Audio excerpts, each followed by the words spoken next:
Well, again, good afternoon, Opportunity Grantees 2526. Today we have a great guest who will be speaking about writing your bios, assertive bios. I'm going to give you her bio. Give me a second. So, Chloe Glenn joined the University of Albany Graduate School in June 2022.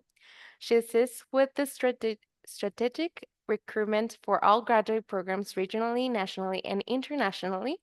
Prior to joining the graduate school, Chloe worked in the fields of public health and social welfare.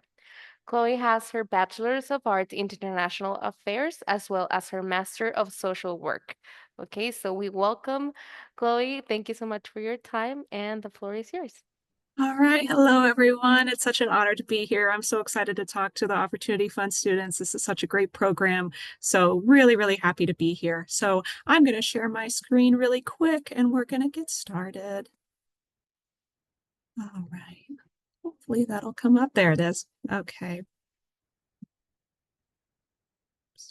All right.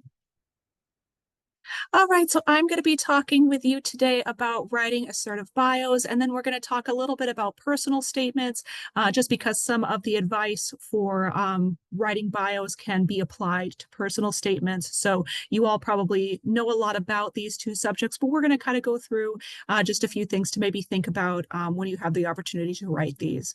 So kind of our agenda for the next hour is, again, talking about academic bios, some examples that come from students at the University at Albany, the university that I represent. So we'll kind of go through that. A few things to consider, again, talking about personal statements and getting started, how to kind of, get through the writing process.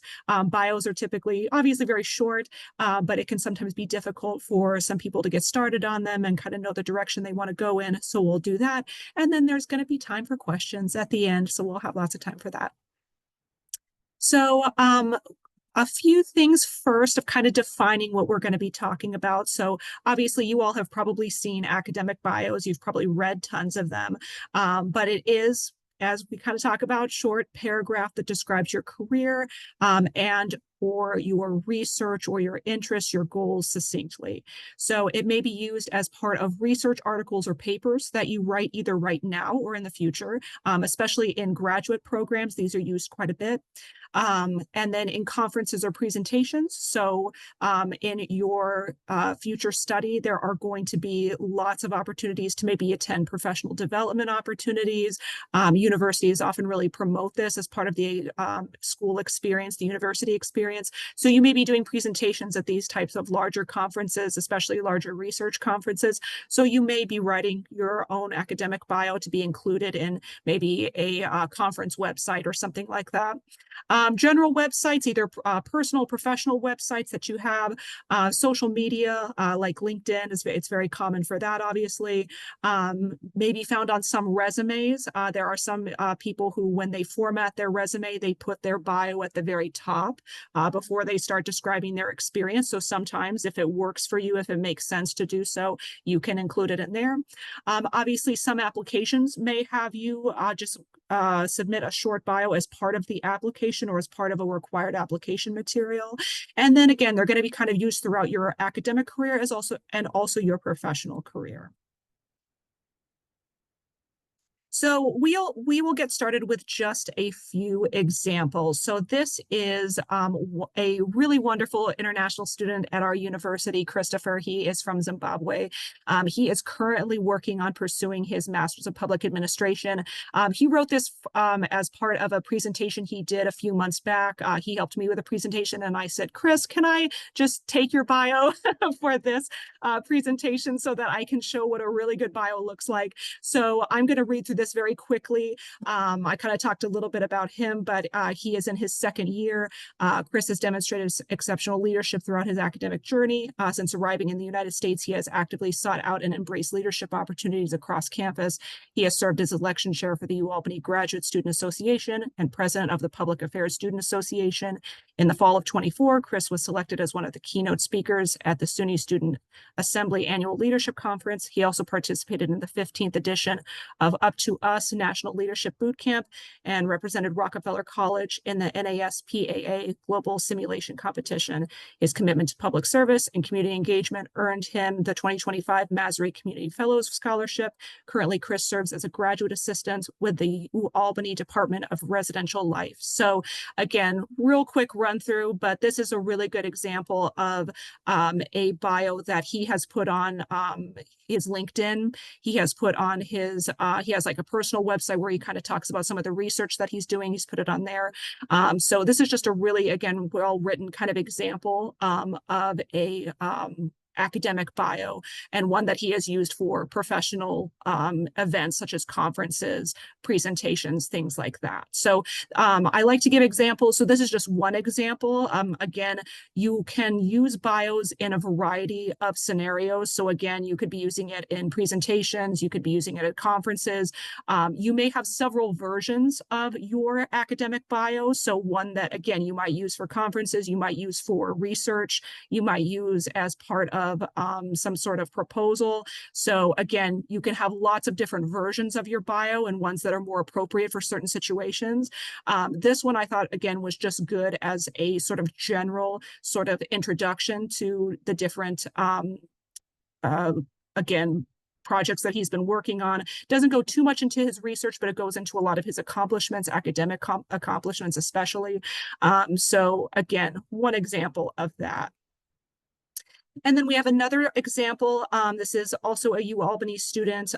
This is Mary. She is doing her PhD in clinical psychology currently. She is in the 6th year, so she's almost done, finally almost done with the huge PhD project and process. She's just fantastic. She's another really wonderful student in addition to Chris. And this was a bio that she put specifically on the laboratory website. So if you look at the University at Albany's website and you go to this cognition and language laboratory, you'll see Mary's bio on here. So it kind of talks again about her research. So this is more of kind of a research focus instead of accomplishment focus. And so again, talking about her research focuses on creativity and divergent thinking, discrete emotion word processing, influence that emotion has on color perception. So again, an example of her just really going into depth on the research that she's focusing on. And then in more applied settings, Mary has contributed to research on health disparities resulting from the COVID-19 pandemic. So obviously this bio is a little bit shorter. Again, really just more sort of appropriate for a website, or again, if she was doing a research or academic proposal, that sort of thing. So these are kind of two examples of what you could see, maybe what you have already seen in terms of the types of bios and the type of formatting for academic bios in the field of academia. So some things to consider. So kind of like I talked about with these two bios, where is the bio going? So the one example that we saw from Chris, that one was more on like LinkedIn, on a professional website. It was also, I believe he's included that one in like conferences, like a conference bio, if he's doing presentations at a conference. So again, and then for Mary's, thinking about her bio, you know, it's going on a website. It's sort of a shorter entry about just the general research that she's working on within that specific laboratory. So a good to kind of think about where the bio is going. Will it be in a publication, again, on a conference? Will it be on social media? Do you have to kind of tailor it to the social media platform that you are working with? Who will be reading it? So peers and colleagues, other researchers or academics, will there be potentially employers there that will be reading it? So maybe future employers. So maybe not necessarily, you know, you're not looking for a job right now because you're a student, but in the future you could be. So, and then also conference attendees. So thinking about who will be reading it and what's the purpose of it? What do you want to get across, and what kind of information do you want to get across? What does the bio communicate? In some situations, you may need to consider it like a business card. So again, Chris is a really good example of that. His is very much like a business card, where it kind of goes into all the accomplishments he's done, all the extracurricular activities he's gone into, the ways that he's gotten professional experience outside of the classroom, and a promotion on who you are in your work as a student. So again, kind of going back to that example of Chris, he kind of showed that the promotion on what he's been working on and how he's kind of built himself up as a professional student. And then things to consider. So again, format, what to include. So it's usually written in the third person unless you're instructed otherwise, but more often than not, you'll see academic bios in the third person. It can be anywhere between 50 and 500 words. So obviously you saw Chris's was a little longer while Mary's was a little bit shorter. So again, it's just depending on the purpose. It may include, obviously it will include your name, your title, usually your academic affiliation, especially if you are working with a university or you're representing a university, let's say at a conference or, some sort of research presentation, you're going to want to really focus on that. Kind of how Chris had on his awards, relevant experiences. Mary, as you saw on hers, the research project, her focus, her publications, employment history, if that is relevant. In some situations, you may want to focus on things outside of the world of academics if it's really relevant to, again, maybe the focus of your research, or if it's really relevant to just your experience as a whole, or it's relevant to the audience of whoever is going to be reading the bio. So you can kind of think of it like that. You may want to also include contact and social media. So that was one thing I didn't include on here, but Chris has on his. He has his LinkedIn social media information on there so people know how to contact him. At times, you may want to include outside interests or hobbies if it's appropriate. If it's in more informal settings, you may not necessarily want to include any of that when it comes to like really academic settings or, again, conferences, research presentations, things like that. That may not be appropriate, but sometimes you may want to include that. So you want to have maybe some ideas in the back of your head of what you could include in terms of stuff that, again, is outside of academics. And so making sure, again, that the information you include is relevant to the purpose. So really, again, thinking about your audience, thinking about who's going to be reading it, thinking about all the possibilities of how it could come across to different people that are going to be reading it. Things to consider. So editing and updating. So they are meant to change over time. Obviously, they're going to change with your experiences. So in that way, they're very, very similar to a CV or a resume.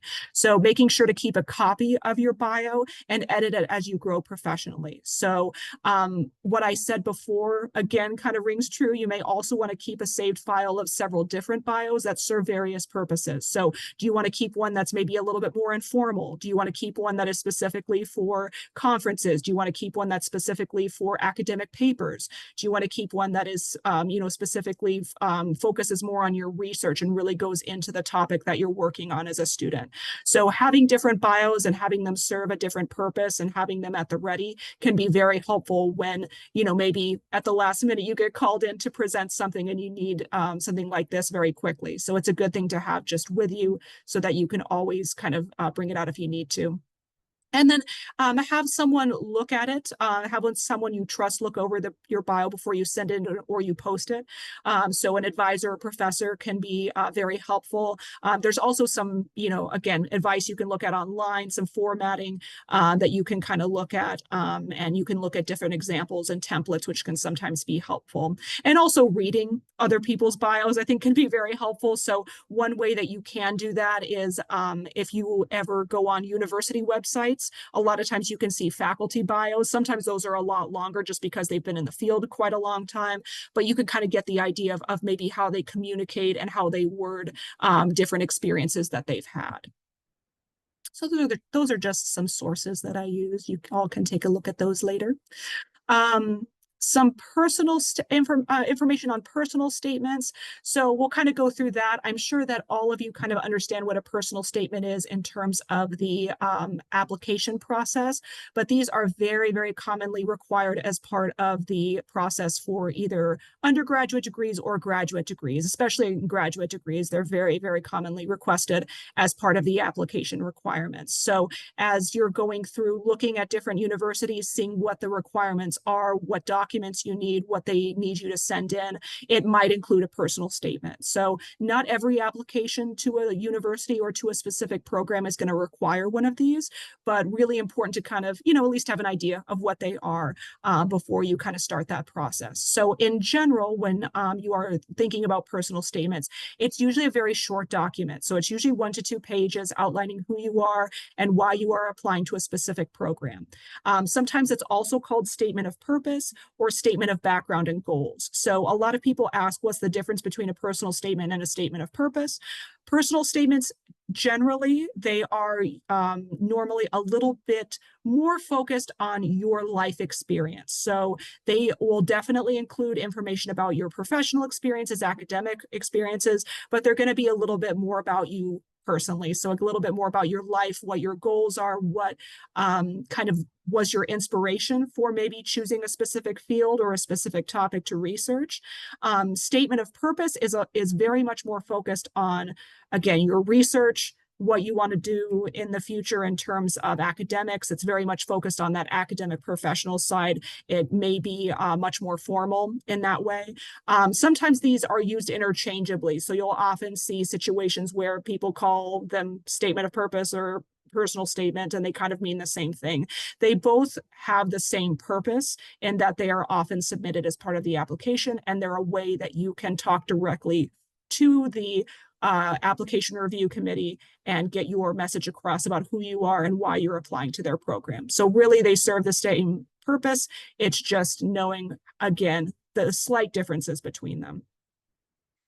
So this document of all the materials that are commonly required in graduate admissions, this is the one that is most immediately in your control. So you have a lot of control over this. You have a lot of control over the messaging of a personal statement. So really, really important that you just make the most of it. It's definitely not something I would advise students to start working on at the last minute. I'm sure none of you are like that at all, but it's something that you want to spend a little bit of time on if it is required as part of that application process.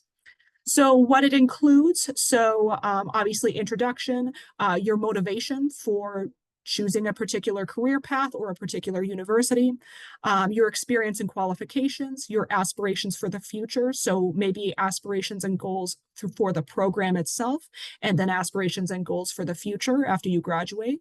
The program and institutional fit, this is really, really important. I see probably the biggest mistake that I see when students submit personal statements is that they will submit the same personal statement to every university that they apply to. So please don't do that. Please make sure you are tailoring it to the university that you want to apply to, that you mention the university that you want to apply to, and that you're making sure that it is a good fit for you. So do that research in advance so that you know that the program that you are spending time applying to is a really good fit, that they have the research you want to study, that they have the faculty that are going to be supportive of you, that it just seems like a really good fit in terms of your goals. So you're kind of interviewing the program in a sense. And then obviously your long-term vision. So you may not have space to include all of these elements. These are just examples of what you could include, but you may want to address some of these. And then definitely make sure that you look at the application instructions before you start the personal statement. Sometimes universities will include prompts or questions that they want you to cover in the personal statement. So it may not just be these elements that we talked about. It may include some kind of prompt or question that they want you to have. So just making sure that you are looking at all the application instructions just to make sure that you, again, know what's expected of you. So in terms of the actual process of writing the statement, a lot of people get very stuck on the opening sentence, which is very, very common. That's pretty normal. A lot of times what I advise students to do is write the introductory sentence after you've finished writing the rest of the essay. Sometimes it's easier to just go back and write the introduction after you've written everything else. Sometimes that can be helpful. Some students will start their essays with a quote or again, a quote from literature or a historical figure. Unless it is really, really relevant to the field or the program that you're going into, I would say you only have 2 pages. You only have 1 to 2 pages to really get your point across. Don't waste that space on a quote. And sometimes it can distract from your message, or it may not be applicable to your field of study. So really think about your audience, thinking about making the opening sentence brief, engaging. It may, clearly introduce the rest of your essay. This is just an example right here. Let's say you were applying to a program in archaeology, understanding the importance of history can help our society create a better future. The field of archaeology plays an important role in preserving this history and the awareness of our shared humanity. So that's just an example of an opening sentence, but something, again, very brief that kind of, bridges the gap to the rest of your essay. So again, do's and don'ts, things to consider. We kind of talked about not writing a vague or general personal statement, just making sure that it's very tailored to the university that you want to apply to, and also highlight your capabilities, your unique story. Everybody kind of has a unique story in terms of what inspired them to pursue higher education. So you want to really highlight that because it is something that the application review committee wants to hear and wants to see. They want to hear your voice. We kind of talked about tailoring it to the program and making sure, again, that if you are mentioning the university, the faculty, any projects, that you, again, correctly name those, making sure you're kind of doing your research on that if you're going to include that in the essay. So obviously you will not be using your first draft of the essay. It may be your second or third draft. So, try to proofread it. You have some amazing advisors through the Opportunity Program. So talk to them about this, get advice from them. If they are willing to take a look at your essays, that's wonderful too. Also, if you have a trusted teacher, trusted advisor, have someone look this over before you submit it. Just kind of like we talked about with the academic bios, it's the exact same thing. Just have somebody proofread it. So a little bit about how statements and bios are similar. So they kind of require the same mindset. So kind of when you're beginning to start the process, when you're brainstorming, generating ideas, you may just want to make a list. So kind of have just a general outline, kind of, free write your thoughts, no judgment, just kind of write down whatever comes to mind in terms of your experiences, your skills, attributes. You may want to have your resume next to you as you're writing these statements and bios. That can sometimes kind of, trigger your thoughts in terms of what you might want to include. If you're struggling to brainstorm, again, talking to mentors, talking to professors, talking to your Opportunity Funds advisor about, again, what you could include or what they consider to be your best qualifications or what could be a part of these statements or bios. Sometimes getting an outside perspective, we're very hard on ourselves. So sometimes getting an outside perspective can be very helpful in terms of hearing what people really see in you. And then again, with bios and personal statements, you want to make sure that they are accurate, personal, and professional. That's kind of regardless of the purpose. Those are the qualities that should be kind of shown as part of these documents. So obviously, accuracy and authenticity. Don't oversell or undersell yourself. So you don't want to exaggerate qualifications, but also, and this is, I think, much more common, people usually undersell themselves. So downplaying or excluding relevant experience or really relevant qualifications. Take a look at your resume and again see what experiences brought you to the point of wanting to again pursue higher education or pursue a certain field. You have obviously all of you have lots of transferable skills. So even if there is an experience on your resume that maybe isn't exactly close to the field that you want to go into, maybe you learn skills from that experience that can be applied to this new field or this new thing that you are studying. So bringing those transferable skills in, talking about that, did you learn organization from an experience? Did you learn better communication? Did you learn, teamwork and being able to communicate within a group? All of those things can really help you in higher education, and it may be something that you want to mention in your statements. These documents, statements, and bios are personal. So again, it's really emphasized on that. It's going to be really unique, really different from anybody else. They are going to include specific and concrete details about who you are and your goals. Again, you don't want to compare yourself to other applicants in the statement, especially. But again, you also don't want to exclusively write about the merits of the program. So otherwise, they're not going to learn about you. So you want to have a little bit of a balance, especially within the statements, to make sure that you are talking about, yes, the program that you want to go into, the university that you want to go into, but you also want to be talking about, again, what makes you unique and what is, your goals for the future. This is going to be much more of a formal kind of academic document. So again, same with the bios, it's going to be written in more of like a professional tone. So again, earning any type of degree, whether undergraduate or graduate, it is a professional endeavor. So you're going to, again, as we talked about, kind of have that tone and have that in mind when you are writing these statements. So limiting content to the topics you discuss in a work environment. We talked about using correct grammar and proofreading, just making sure that it looks as professional as possible. Oops. So very quickly, I'm going to go over some information about the university that I represent, which is the University at Albany. We are part of the State University of New York. If you haven't heard of the State University of New York, it is a collection of 64 different universities across the state of New York. And they are all different. So they offer different programs, they offer different, different programs, different research, all of that. So we are just one of the universities in that 64 that are part of the SUNY system. So again, we are located in Albany, New York, which is about 2 hours north of New York City.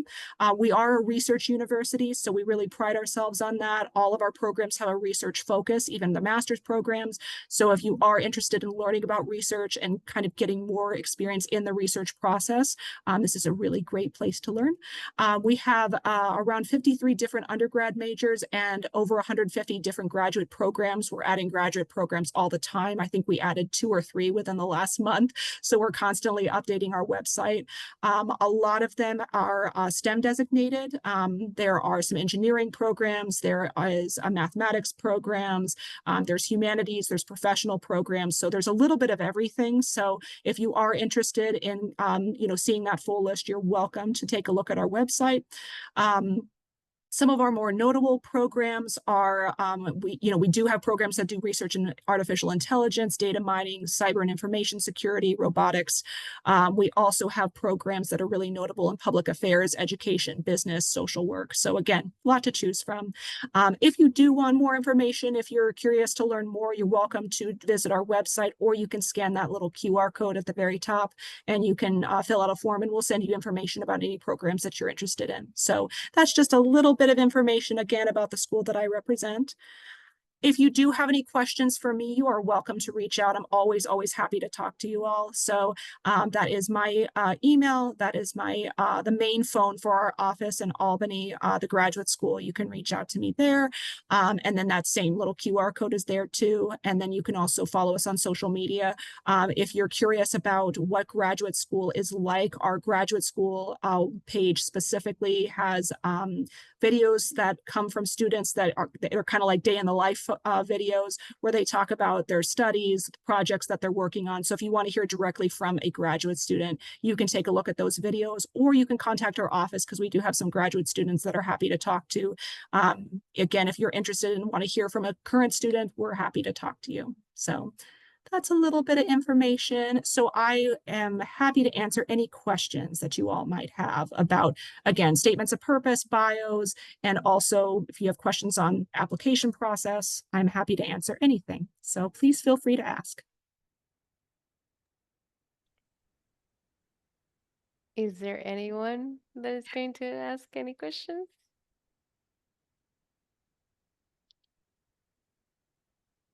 Are you sure? Raise your hand. You can put it in the chat if you don't want to open your microphone. And just as a fun fact, I'm gonna mention what we were talking about right now. Yes.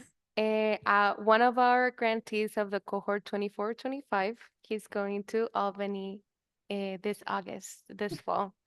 He's going to a PhD in computer science, and you will very soon see him, or you can talk to him if you have any questions, because he's leaving very soon.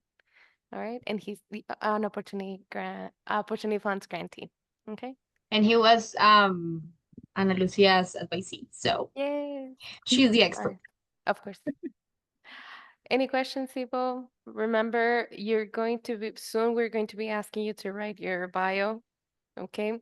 And it's going to work for a lot of things for us to promote our program and for us to promote you as students and as grantees with reps, okay? So it is important that if you have questions right now, that you can solve them. And there's one in the chat. Okay, which one would you say it is the most valuable skill in a graduate student? Oh, that's a good question. So I would say the thing that I hear over and over again when I talk to admissions advisors or people from different universities, representatives from different universities, is just, and this sounds very vague, but I will try to explain it, is the willingness to learn. So if you can really communicate that in your personal statement, the enthusiasm to learn, the curiosity to learn, the willingness to grow, admissions committee, they do not want to see perfection. They're not interested in that. They want to see someone who can grow in their program. They want to see potential. So they're not asking you to know everything. So it can be really intimidating to reach out to universities or to write these personal statements. I know I felt that way when I was applying to graduate school. I was very intimidated, but understanding that they just want to see that there's room to grow and that you are interested in learning. So if you can communicate that, and I'm sure you all already have that, that's not going to be something that is not true about all of you. It's very true about all of you. I can already tell. So just being able to communicate that in your essay and that enthusiasm is going to be wonderful, because that's really what we all want to see. I do have a question. So I would ask, excuse me, I will ask the same question, but for undergrad. So which one would you say it is the most valuable skill in an undergrad student? In an undergrad student, I mean, I would say it's similar. It's kind of the same. I mean, it kind of applies to each. Sometimes it can be difficult with undergrad applications because sometimes they don't require a personal statement. So that can be a little bit difficult to really like show that, you have that unique voice oftentimes, because you don't get a chance to really talk a lot in undergrad applications sometimes. But I think, trying to communicate as much as you can if they require a resume. So if you can show that you've done a lot of different activities, if you can show that it's just a real kind of variety, that you were involved in different projects, even if maybe they're not necessarily academic. Obviously, they will probably want to see a lot of academic, but that you're just kind of involved in a variety of things and that you seem curious. That can be very helpful in terms of that. I think for undergrad, and this is the same for grad too. A lot of times you can reach out to universities and say, what are you looking for in a certain applicant, especially if you feel like the program is really competitive. You may want to ask that is, what do you want to see in applicants? And that's a totally okay thing to ask. That's not like a bad question.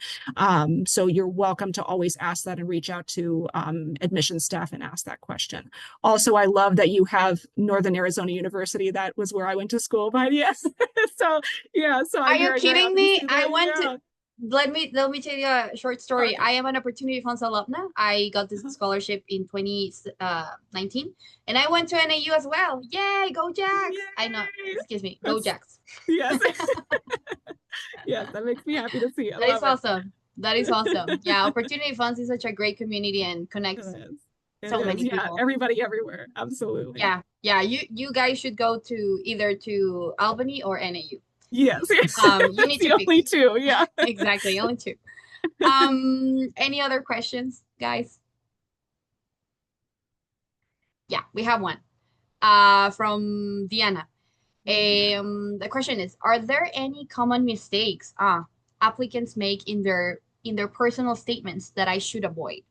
Yeah. Interesting question. So yeah, that's a great question. So with some common mistakes, I think I mentioned one that I see it's really, really common, and I'm sure you all would not do this, but where they're sending the same personal statement to every university that they apply to. So obviously we want you to apply to more than one. Please don't apply to just one university, apply to more than one. But when you do that, and they probably will all require a personal statement, at least most of them, you want to make sure that you're tailoring the essay to the university that you're applying to. So mentioning faculty that you may want to work with, research projects they're working on, attributes of the program. So doing your research first, having those conversations with admissions staff or faculty if you're going into a graduate program especially, that can be really, really helpful to obviously writing the personal statement, but also making sure that you're making the right choice and applying to that university that's a good fit for you. So I think that's the most common thing that I see. The other thing that I sometimes see is students just repeating the resume in the personal statement. So they're trying to put all their experiences into the personal statement, and you only have 1 to 2 pages. So please don't do that. Just make sure that you are choosing a few relevant experiences, stuff that's really true to you, that really impacted you, and you're kind of giving meaning to the resume. That's kind of the main thing, is you're not repeating it, you're giving meaning to it. So it's not like you have to throw everything in there. Because they may see your resume as well, that you may be including that as part of the application as well. So again, try to make it clear, try to make it concise. A lot of these programs, you will have many, many applicants applying to the same program, especially at the graduate level. So you want to make sure it's easy to read, and that it flows pretty naturally. So you don't want it jumping around too much. You just want to make it really clear and concise. And that's where that proofreading comes in. Having someone else look at it, because you will get to a point where you can't see your own mistakes. You've been looking at it so long that it's really difficult to kind of see how to improve it. And that's where having an advisor look at it, or a trusted, professor, teacher, someone like that can be very helpful. So. Thank you. Anyone else? All right, there's one more. Could you give us an example of an opening sentence for academic bios? Yeah, so for the academic bios, again, they might be, pretty short. Obviously, they're going to start with your name, maybe your title. And I can even pull up, actually, let me show you that. I'll pull up those other ones that I kind of showed the last time. So kind of like with Chris's here, let me see if I can get to that. Oops. Oh, it's going to make me go back, isn't it? Kind of like with what Chris wrote, talking about sort of general information at first. So let me go back here and I can kind of show you there. So this first one, we'll start with Mary's. So again, talking about where she is at in her program, where she is working, especially if she's focusing specifically on research. So talking about the laboratory that she's working in, what her interests are. So again, giving that introduction of what her interests are, the focus of her interests.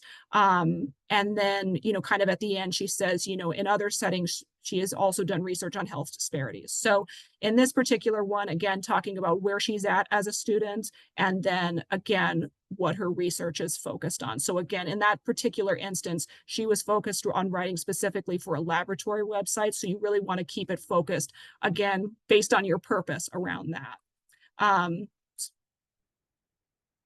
The other one with Chris, so talking again about being an international student, he's pursuing a career in public administration at University at Albany in his second year. So again, talking about, again, where his status is as a student, and again, he really focused a lot on leadership and sort of what he's been doing outside of the classroom in a lot of ways. So kind of on his extracurricular activities. So you can kind of look at it from that standpoint too. So again, it's usually going to be your name, where you're at as a student, what program you're working on. That is going to usually be the opening sentence of most academic bios. If you're not in a program yet, totally okay. You can kind of focus on maybe what you were working on in undergrad, or even maybe projects you worked on in high school. You can kind of focus on that as well. So I hope that's helpful as kind of the two examples, but usually, again, just your name and kind of your status as a student for most of them. Okay. Now, we do have more questions. Now, universities read every personal statement. Is there any type of personal statement that universities avoid to read? So it depends. So for smaller programs, they normally read everyone, they spend a lot of time on them. For a lot of programs, though, if they're very competitive and they get a lot of applicants, and this is very true for PhD programs, because PhD programs, normally the cohort or the amount of students in a program is smaller. And usually you have a lot of applicants for those programs. So they really are having to kind of narrow down. If they have lots of applications, they may be skimming it. They may be going very quickly. They will likely still read it. It's not like they will just throw it aside, but they will be reading it very quickly. So that's why when I kind of talked about making it readable, making it concise, making it clear, and you may not know how competitive the program is. You may not necessarily know how many applicants are going to be applying for a specific program. So no matter what, just in case, you want to make sure that it is readable and that it does have a clear and concise flow to it, that you can follow it easily. You can see sort of the point of the essay, even in your introductory sentence, kind of making sure that it really starts as the bridge to the rest of your essay. If you write a short conclusion, making sure it kind of brings everything together. So again, trying to make it as readable as possible because you may not know. You may not necessarily know how many people are going to be applying to a program or maybe even how competitive it is. You can ask those types of questions. That's totally okay to ask of a university to say, you know, how many applicants do you normally get? How many seats are there? You can totally ask that, but you may not necessarily know that every time. Let me see. Are there any type of personal statements that universities avoid reading? I would say, I mean, if you had something really kind of like that wasn't formatted correctly, that, you know, just really was kind of not well done, potentially they might throw it aside. One thing that I sometimes see with students is that if they upload their essay in a Word document, sometimes the formatting will go crazy. And I don't know particularly why that is, but if you upload it in a PDF format, it will save your formatting. So that's something that can be helpful just in case for some reason the system that you're uploading your documents into just throws your formatting out of the way. You want to make sure that PDF kind of keeps everything in place. So that can be helpful to maybe avoid that situation. And then the next one, does having research papers published make a big difference when applying to PhD programs? Sometimes. So in certain circumstances, it can be very helpful. If you have that, please talk about it. If you have that type of experience, please make sure you mention that. Other times, it may be that if you have done certain research projects, like you know the elements of research, you understand how to conduct a research study, you've worked with professors, you've worked on those types of projects before, that still counts too. So it may not necessarily be that you always need to be published to get in a PhD program. Again, I would say if you're concerned about that, reach out and say, you know, to this particular program, I'm interested in applying, but I want to hear what you value in applicants. I want to hear what makes sense when, you know, someone is looking for a PhD program. What kind of experience do they have to get into your program? Because it may be different across different universities. They may be looking for different things, and also in different subjects. You may have a really research-focused PhD program. You may have others that are a little bit more open that say, you know, we'll help you learn the research process potentially. So you'll never know what you might get. So having that conversation in advance can be helpful to know. All right. Where can I find a list about the 64 New York universities you mentioned? Yes, so let me find that. There is actually a, let me see if I can find it, a website where you can look at all the SUNY schools and all the degree programs they offer. You can search them. So let me see if I can. Yep, this is it. So again, this is all the SUNY schools, so it's not just one, but you can take a look at all of them here. It's called the program search, and you can kind of do a search of the programs in there and see which ones offer something that you might be interested in. And they also will likely have contact information in there too.